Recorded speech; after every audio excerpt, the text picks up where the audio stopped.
हिज्र में खून रुलाते हो, कहाँ होते हो?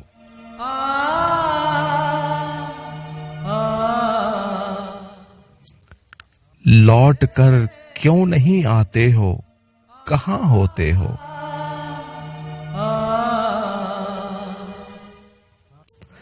जब भी मिलता है कोई शख्स बहारों जैसा,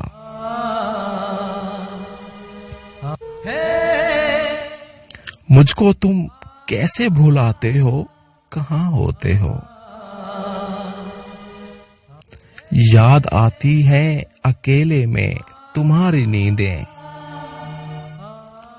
किस तरह खुद को रुलाते हो, कहाँ होते हो? मुझसे बिछड़े हो तो महबूबे नजर हो किसके, आजकल किसको मनाते हो, कहाँ होते हो?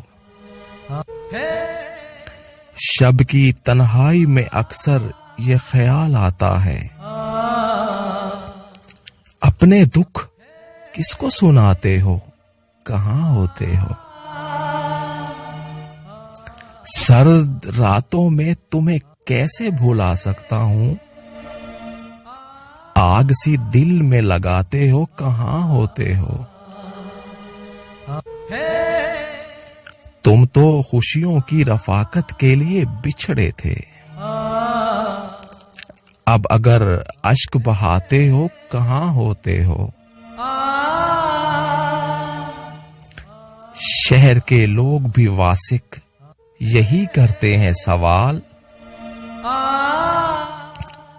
अब बहुत कम नजर आते हो, कहाँ होते हो?